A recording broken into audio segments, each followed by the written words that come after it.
स्वागत है आपका हॉर्नबिल टीवी भारत पे। मैं हूं आपकी एंकर के खिजाइयां। सुनो, आइए देखते हैं आज की ताज़ा खबर।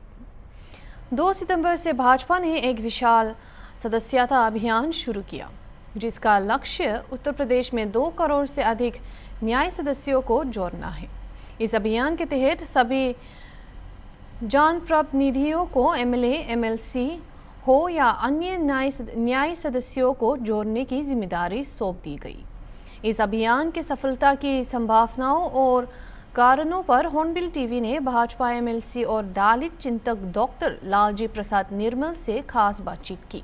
बातचीत में डॉक्टर निर्मल ने सदस्यता अभियान के अलावा सपा मुखिया अखिलेश यादव के हालिया बयान पर भी अपनी प्रतिक्रिया दी। आइए देखते हैं उन्होंने क्या कहा। 2027 के चुनाव से पहले भारतीय जनता पार्टी के कुनबे में कैसे बढ़ोतरी हो, इसको लेकर 2 सितंबर से भाजपा में सदस्यता अभियान चलाया जा रहा है। मकसद है यूपी में 2 से 3 करोड़ नए सदस्य बनाने का। हमारे साथ मौजूद हैं भारतीय जनता पार्टी के एमएलसी डॉक्टर लालजी प्रसाद निर्मल जी, उनसे बात करते हैं। सर, अभी 2 सितंबर से अभियान चला है भारतीय जनता पार्टी में सदस्यता बनाने का। एक टोल फ्री नंबर भी दिया गया है, जिसमें एक बार मिस कॉल करने पर वो भारतीय जनता पार्टी का सदस्य बन जाता है।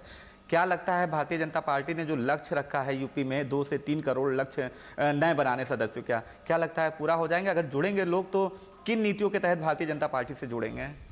देखिए, भारतीय जनता पार्टी ने सदस्यता अभियान 2024 में जो लक्ष्य तय किया है, उस लक्ष्य को पूरा करने के लिए भारतीय जनता पार्टी के सभी कार्यकर्ता तन मन धन से समर्पित होकर के उसके लिए लग चुके हैं। सभी पदाधिकारियों को, सभी जनप्रतिनिधियों को, कार्यकर्ताओं को यह निर्देश दिए गए हैं, लक्ष्य का निर्धारण किया गया है। हमारे पार्लियामेंट मेंबर भी 20,000 का उनका लक्ष्य है। जो विधायकगण हैं उनका 10,000 का लक्ष्य है। जो पार्टी पदाधिकारी हैं 5,000 उनका भी लक्ष्य है। जो हमारे मंडल के लोग हैं 500 उनका भी लक्ष्य है। इस प्रकार से लक्ष्य निर्धारण हुआ है और निश्चित रूप से जो लक्ष्य पार्टी ने तय किया है वह लक्ष्य पूरा ही नहीं होगा, बल्कि उससे अधिक संख्या में सदस्य बनेंगे। अच्छा, ठीक है, जो लक्ष्य है उससे अधिक ही संख्या में नए सदस्य बनेंगे। एक और सवाल है, जैसे मुख्यमंत्री जी कहते हैं 2017 से पहले यूपी में हर तरफ करप्शन था, क्राइम था। अब जब से 2017 में आपकी सरकार आई है तब से क्राइम कंट्रोल हुआ है। और सबसे बड़ी बात, जो विकास का जो पैसा था, समाज के अंतिम पायदान का व्यक्ति जो विकास से महरूम हो जाता था, आप खुद एक दलित नेता हैं, क्या लगता है जो बातें जो 2017 से पहले समाज के अंतिम पायदान के व्यक्ति यानी अनुसूचित जाति के जो लाभ नहीं मिल रहा था सरकारी योजनाओं का, अब क्या लगता है वो लाभ मिल रहा? निश्चित रूप से देखिए, जो विकास की योजनाएं हैं वह समाज के अंतिम व्यक्ति तक पहुंची हैं। देश में पहली बार यह घटित हुआ है कि सरकार की योजनाओं के बारे में ग्रामीण अंचल के केवल वहाँ के निवासियों को नहीं, बल्कि बच्चों को, बच्चे जानते हैं कि आवास योजना क्या है, बच्चे जानते हैं उज्ज्वला योजना क्या है, बच्चे जानते हैं कि आयुष्मान भारत योजना कौन सी है। तो आवास योजना के तहत जिस प्रकार से लाखों की संख्या में आवास का निर्माण किया गया और गरीब से गरीब व्यक्ति जिनका कहीं कोई हस्तक्षेप नहीं था, जिनकी कहीं कोई पूछ नहीं था, ऐसे मुसहर जात के लोग, बसोड़ जात के लोग, बसफोड़ जात के लोग जो कि समाज की धारा से एकदम कटे हुए थे, उनके अब पक्के मकान हो गए हैं, उनके घरों में गैस सिलेंडर हो गया है, बिजली की रोशनी आ रही है। तो यह एक बड़ा डेवलपमेंट है और ये प्रधानमंत्री नरेंद्र मोदी जी और योगी आदित्यनाथ जी के कारण घटित हुआ है। अच्छा, बिल्कुल आपने सही बात कही है कि प्रधानमंत्री नरेंद्र मोदी और योगी के चलते यूपी का विकास हुआ है। चाहे क्राइम की बात करें या करप्शन की बात करें, लॉ एंड ऑर्डर मेंटेन है। और यही वजह है कि जो दूसरे राज्यों में चुनाव होने जा रहे हैं वहां पर भी पहली प्राथमिकता होती है कि मुख्यमंत्री योगी जी को बुलाया जाए स्टार प्रचार। तो इसके बावजूद भी जो सपा मुखिया है अखिलेश यादव, अभी कल ही एक एनकाउंटर हुआ जो सुल्तानपुर में डकैती, करोड़ों की डकैती का वांछित था, 1 लाख का इनामी, उसको पुलिस ने मुठभेड़ में मार गिराया। मंगेश यादव नाम था। उसको लेकर भी अखिलेश यादव ने सरकार पर हमला बोला है। इसके अलावा उन्होंने कहा है कि 2027 में बुलडोजर का रूप गोरखपुर में होगा। किस कॉन्फिडेंस से ये बोल रहे हैं? देखिए, अखिलेश यादव जी मुंगेरी लाल के हसीन सपने देख रहे हैं। 2027 में भी भारतीय जनता पार्टी भारी बहुमत से विजयी होगी, इसलिए कि योगी आदित्यनाथ जी के रिजिम में आप देख रहे हैं पिछले 7 सालों में एक भी दंगा नहीं हुआ। आज़ादी के बाद यह पहला अवसर है कि किसी की हुकूमत में कोई दंगा नहीं हुआ उत्तर प्रदेश में। आज गुंडे माफिया प्रदेश छोड़ करके जा चुके हैं, या तो फिर जेलों में बंद हैं या तो फिर ऊपर जा चुके हैं। देखिए, अपराधियों की कोई जात नहीं होती, और ये जाति की राजनीति में अखिलेश यादव जी इतने मशगूल हो गए हैं कि उन्हें अपराधियों में भी जाति नज़र आने लगी है। जो व्यक्ति जिसके ऊपर 30 मुकदमे हैं, जो वांछित है, जिसके ऊपर इनाम है, और यदि वह इनकाउंटर में मारा जाता है तो अगर उन्हें सूट कर रहा है, उनका वोटर है, तो फिर उसके पक्ष में खड़े हो जा रहे हैं। इसी प्रकार से आपने देखा कि कितने माफिया थे आजमगढ़ में। प्रयागराज का माफिया था जिसने कि इतना दलितों की ज़मीनों पे कब्जे किए थे, लोगों का अपहरण किया था, हत्याएं की थीं, लेकिन अखिलेश यादव ऐसे लोगों के पक्ष में खड़े थे, राजनीतिक रूप से उनको प्रश्रय दे रहे थे। तो ये अपराधियों को खुलेआम संरक्षण देने वाले लोग हैं, और उत्तर प्रदेश की जनता अब पूरी तरह से जान चुकी है इनका चरित्र। और काठ की हाड़ी बार बार नहीं चढ़ती है, और उत्तर प्रदेश की जनता भी जान चुकी है कि इन्होंने संविधान और आरक्षण खतरे में है का छत बना दिया था। और ये 2027 के चुनाव में पूरी तरह साफ हो जाएगा, और इसी के साथ ही साथ सपा भी साफ हो जाएगी।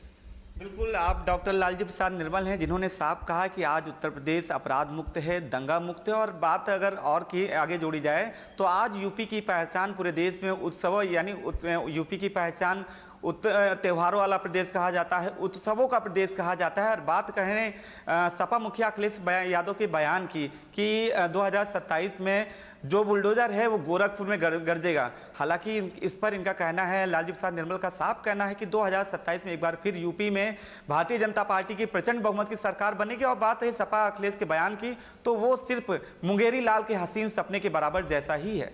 वीडियो जर्नलिस्ट अनिल सैनी के साथ अनूप चौधरी, हॉर्नबिल टीवी, लखनऊ। वाकिफ संशोधन बिल के खिलाफ एक बड़ी मुहिम शुक्रवार की नमाज के दौरान शुरू।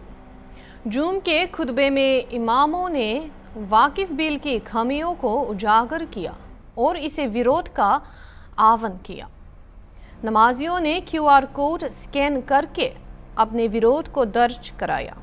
इमामों ने नमाज से पहले मुसलमानों को जागरूक करने का प्रयास किया, और वाकिफ बोर्ड की ओर से जारी QR कोड ने माध्यम से विरोध दर्ज किया गया।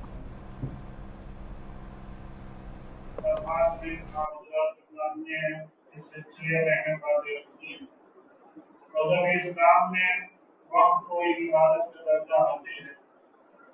अल्लाह ने कुरान करीम में भी मुसलमानों को इस सिलसिले में अल्लाह ताला ने फरमाया है। हमारे आका सल्लल्लाहु अलैहि वसल्लम ने खुद मक्का के मदद के लिए एक मिसाल पेश की। अल्लाह ताला ने कुरान करीम में मालूमात में इरशाद फरमाया कि तुम उस वक्त तक भलाई को नहीं पहुंच सकते जब तक कि उस चीज में से खर्च ना करो जिसको भी तुम पसंद करते हो। इसलिए अल्लाह ताला ने वादे तौर पे हुक्म फरमाया कि अगर तुमको अल्लाह की रजा और खुशनुदी हासिल करनी है तो उसके लिए ये बेहतरीन तरीका है कि जिन चीजों को तुम पसंद। भारत सरकार के प्रधानमंत्री सुरक्षा बीमा योजना के तहत सुरक्षित ग्रामीण बैंक ने गिर गहारा तालुक के खिलावत गांव में जेसुखभाई जगाभाई के परिवार को 2 लाख रुपए का मुआवजा चेक सौंपा। जेसुखभाई की 2 महीने पहले बिजली करंट लगने से मृत्यु हो गई थी और उनका बैंक खाता धोकरवा स्थित सौराष्ट्र ग्रामीण बैंक में था। इस योजना के तहत सालाना 20 रुपए के प्रीमियम पर 2 लाख रुपए का दुर्घटना बीमा मिलता है। चेक वितरण के दौरान सौराष्ट्र ग्रामीण बैंक के क्षेत्रीय प्रबंधक जेएल मेहता ने ग्रामीणों को सरकार की योजनाओं की जानकारी दी और बीमा योजना का लाभ उठाने का आग्रह किया। હું જેએલ મહેતા રિજનલ મેનેજર સૌરાષ્ટ્ર ગ્રામીણ બેંક જુનાગઢ રિજન। જે આજના જે આ ચેક વિતરણનો કાર્યક્રમ હતો તેની વિગતો શું છે? આજે જે અહીંયા ખીલાવડ ગામ ગીર ગઢડા તાલુકાના જે ખીલાવડ ગામ છે એ ગામે મુકામે જયસુખભાઈ જે 2-3 મહિના પહેલાં શોક લાગવાને લીધે અકસ્માતે ગુજરી ગયા હતા। એમને ભારત સરકાર શ્રીની પ્રધાનમંત્રી સુરક્ષા વીમા યોજના જે 20 રૂપિયા વાર્ષિક પ્રીમિયમમાં કવર થાય છે એ એમનો અકસ્માત વીમો હતો। એમના અકસ્માતના વળતર રૂપે જે 2 લાખ રૂપિયાનું એમને ચેક વિતરણ કર્યું એના અનુરૂપે એમના પરિવારને એમના ગામે આવીને અમે ગામના ગ્રામજનોની હાજરીમાં આ ચેકનું વિતરણ કરેલું છે અને સાથે સાથે અમે ગ્રામજનો જે હાજર હતા એમને સરકારશ્રીની અલગ અલગ જે આવી સુરક્ષિત વીમા યોજના અથવા જીવન વીમાની યોજના અથવા એની આનુષંગિક જે કંઈ બીજી યોજનાઓ છે એના વિશે ટૂંકમાં માહિતગાર કરેલ છે। उत्तर प्रदेश की ब्यूरोक्रेसी में बड़ी हलचल मच गई है। एसीएस राजेश कुमार सिंह को सभी पारों से हटाया दिया गया और उन्हें वेटिंग में डाल दिया गया। राजेश सिंह को सहकारिता और कारागार विभाग से हटा दिया गया। उनकी जगह एमपी अग्रवाल को प्रमुख सचिव सहकारिता, अनिल गर्ग को प्रमुख सचिव कारागार और वेंकटेश्वर लू को ग्राम विकास संस्थान बीकेटी का चार्ज सौंपा गया। ये बदलाव सुप्रीम कोर्ट के एक मामले में राजेश सिंह पर गिरीगज के कारण हुआ है। एक स्वर में उसको दोहराना है क्योंकि आज हमको अपनी फैसली आवाज बुलंद करनी है कि इस तानाशाह कुलपति के कान फटे। अरवली जिला कांग्रेस कमेटी के नेताओं ने अरवली जिला कलेक्टर को एक याचिका सौंपी जिसमें हाल ही में हुई भारी बारिश के कारण अरवली जिले के शहरी और ग्रामीण क्षेत्रों में प्रभावित परिवारों को तत्काल सहायता देने की मांग की गई। कांग्रेस नेताओं ने प्रस्तुत किया। समग्र अरवली जिल्लाની અંદર અતિવૃષ્ટિના કારણે જે પ્રમાણે દરેક ગામડાની અંદર, દરેક શહેરની અંદર, તાલુકાની અંદર જે પ્રમાણે વરસાદના કારણે ખેતી પાકની અંદર પુષ્કળ પ્રમાણમાં નુકસાન થયું, ખેતીનો પાક નિષ્ફળ ગયો છે, જમીન ધોવાણ થઈ ગઈ છે। શહેરની વાત કરીએ મોડાસાની અંદર 40 જેટલી સોસાયટીઓ જે પુષ્કળ પ્રમાણમાં પાણી ભરાઈ ગયું। આ બધી બાબતો લઈને જે પ્રમાણે આજે અમે સમગ્ર અમારી અરવલ્લી જિલ્લાની કોંગ્રેસની ટીમ દ્વારા કલેક્ટરશ્રીને અમે રજૂઆત કરી કે આ બાબતોની અંદર જે પ્રમાણે ખેડૂતોને જે પ્રમાણે નુકસાન થયું છે, એક તરફ જોઈએ તો રોડ અને રસ્તાઓના ઠેકાણા નથી રહ્યા, પુષ્કળ પ્રમાણની નવીન બનેલા રોડો ઉપર પુષ્કળ પ્રમાણમાં ખાડા પડી ગયા જેથી રાહદારીઓ મુસાફરો પણ ખૂબ પરેશાન છે। આ બાબતને તંત્ર સફાળું જાગે અને લોકોને ન્યાય મળે તે બાબતને લઈને સમગ્ર ઘટનાની પ્રક્રિયા અમે આજે અમારી ટીમ દ્વારા નક્કી કરેલ તે પણ આવેદનપત્ર આપી અને કલેક્ટરશ્રીને રજૂઆત કરી કે જે લોકોને મકાઈની સહાય ન મળી હોય એ પૂરતા પ્રમાણમાં સહાય મળે, લોકોને પાક નિષ્ફળ ગયો તેને પાક નિષ્ફળતાની વળતર પૂરેપૂરું મળે અને જે રોડ રસ્તાઓ ધોવાઈ ગયા છે તેને રિપેરિંગ વ્યવસ્થિત પ્રમાણે થાય એ અમારી રજૂઆત આજે કલેક્ટરશ્રી અમારી ટીમ દ્વારા અમે કરી અને પ્રજાના પ્રશ્ને વાંચવા પણ પૂરેપૂરો પ્રયત્ન આજે અમે કરેલ છે। आपकी योजना आपकी सरकार आपके द्वार कार्यक्रम के तहत गोदा जिले के 14 पंचायतों और नागर परिषद क्षेत्रों में शिविर लगाए गए। इन शिविरों में JSLPS के समूहन को आत्मनिर्भर बनाने के लिए विभिन्न योजनाओं से जोड़ा गया। और जन कल्याणकारी योजना की जानकारी दी गई। साइकिल, धोती और शादी जैसी परिसंपत्तियां वितरित की गई। साथ ही झारखंड मुख्यमंत्री मियान समन योजना, सर्वजन पेंशन योजना और अन्य योजनाओं के लिए आवेदन प्राप्त हुए उपमंडल एवं खंड विकास अधिकारियों ने शिविरों को निरीक्षण कर चिकित्सा जांच और दवाइयों के वितरण सहित सभी आवश्यक सेवाओं को सुनिश्चित किया।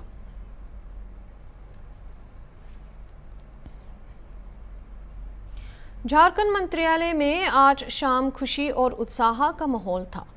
सैकड़ों अधिवक्ता मुख्यमंत्री हेमंत सोरेन को पेंशन में वृद्धि, स्वास्थ्य बीमा और अन्य लाभकारी निर्णयों के लिए धन्यवाद दे रहे थे, जबकि JSLPS के कंप्यूटर ऑपरेटर और परियोजना कर्मी मंडे में विरोधी और समायोजन के लिए मुख्यमंत्री को बधाई दे रहे थे। मुख्यमंत्री ने सभी का स्वागत करते हुए कहा कि उनकी सरकार जनता के कल्याण के लिए प्रतिबद्ध है। उन्होंने ये भी कहा कि समाज के हर वर्ग को लाभ पहुंचाने के लिए नीतियां बनाती है ताकि झारखंड एक खुशहाल राज्य बन सके।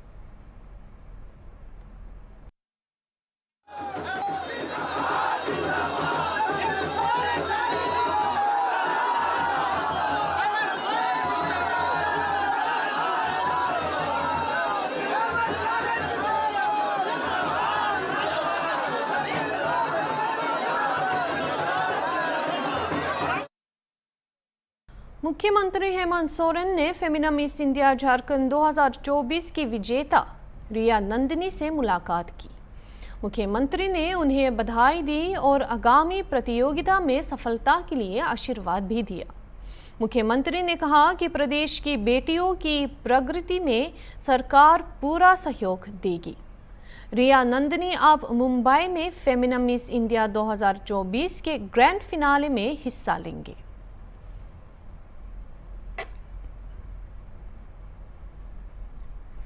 NIA ने बालिया के सारसपाली गांव में छापेमारी की। 2008 की सोहन सिंह हत्याकांड में शामिल संतोष वर्मा से पूछताछ भी की। NIA ने 2 मोबाइल और 2 सिम बरामद किए और खबरों के अनुसार वर्मा लखनऊ जेल में बंद थे। छापेमारी 2 घंटे तक चली और इससे पहले भी NIA ने घर की पूरी तलाशी ली। सोहन सिंह हत्या में नक्सली गतिविधियों के सुराग मिलने पर प्रशासन में हड़कंप मच गई।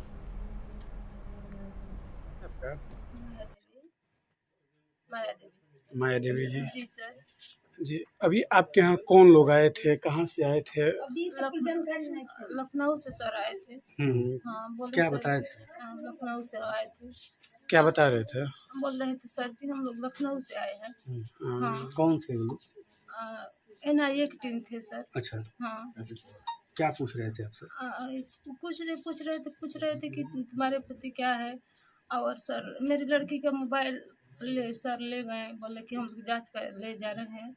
तो जो 2 एक कीपैड मोबाइल थे और एक बड़ी वाली मोबाइल मेरी लड़कियों को सर लेकर चले गए। हाँ। आपकी लड़की क्या करती है? मेरी लड़की अभी फिलहाल GNM की पढ़ाई करती है। उसके बाद हम लोग का पेट की मजदूरी है, तो अपना ये महावीर हॉस्पिटल में जाती है और रात ड्यूटी भी करती है सर, पेट के लिए और अपनी पढ़ाई को। तो आपकी लड़की का जो मोबाइल? मैं अपना मजदूरी करती हूँ, मैंने किसी के खेत में जाकर अपना खुरपी चलाती हूँ। और एक मेरी लड़की है तो वो भी टीचर की पढ़ाई करती है। तो जो आपकी लड़की का जब मोबाइल लेकर गए तो क्या बताया, किस लिए मोबाइल लेकर जा रहे थे? मोबाइल जांच के लिए। किस बात की जांच? किस बात की जांच? किस से आप लोग बात करते हैं उसी के लिए सर लेकर गए। तो क्या पहले कोई घटना भी हुई थी क्या? पहले घटना हम लोग के साथ तो सर नहीं हुई थी। तो जो मेरे फिर किस बात की जांच? पति के साथ जो घटना हुए हैं। क्या हुए थे? जो कि सोहन सिंह सर की हत्या हुई थी, उसी में सर। हाँ, उसी में। तो कब हुआ था वो? 2008 में सर। हाँ। तो उसी के सिलसिले में लोग पूछताछ कर रहे थे क्या? हाँ, क्या पूछ रहे थे वो लोग? हमसे तो पूछ रहे थे कि तुम जानती हो, तो हम बोले कि नहीं, हम क्या? पति के बारे में नहीं। हम बोले सर कुछ नहीं जानती है। हाँ, और यही सब सर पूछ रहे हैं। परिवार के लोगों से भी कुछ पूछ रहे थे? नहीं, परिवार के लोगों से नहीं पूछ रहे थे सर। बस आप ही से बात हुई? अभी मेरी से बात तो पूरा सभी लोग बात किए, बैठ के आराम से हम घर में अपना आए थे, आराम से बैठ कर बातचीत हम लोग किए सर से। हाँ, तो क्या क्या लेकर गए हैं आपके यहाँ से? मेरे यहाँ से 2 मोबाइल लेकर सर गए हैं। सिम वगैरह भी? 2 सिम, हाँ 2 सिम। और मोबाइल? 2 मोबाइल, एक कीपैड वाला, एक बड़ा वाला। तो 2 मोबाइल और 2 सिम? हाँ। अभी आपके पति कहाँ हैं? अभी मेरे पति लखनऊ जेल में सर। लखनऊ जेल में? जी। जी, किस जुल्म में, किस सोहन सिंह की हत्या के कांड में सर। जी। कितने लोग उसमें आरोपी थे? 18 लोग थे। 17-18 आदमी रहे। अभी कितने घंटे एनआईए की जो टीम आई थी आपके यहाँ? कितने देर पूछताछ की आपने? 2 घंटे। 2 घंटे घंटे जी पूछताछ सर, 2 घंटे। और एक बार आए थे तो सर उन लोग भी 2 घंटे पूरा घर खंगाले। हाँ, तो उसमें भी कुछ नहीं मिले सर। फिर एक बार और सर आए थे तो उन लोग बाहर से पूछ के चले गए। हाँ। क्या घर क्या खंगाल रहे थे? वो एक बार बीच में जो सर आए थे वो पूरा घर खंगाले थे, पूरा बक्सा सक्सा सभी घर, इसमें क्या है, इसमें क्या है, तो वो सर पूरा मैंने सारा सामान खंगाले, तो कुछ मैंने सर के पास सबूत नहीं मिला सर।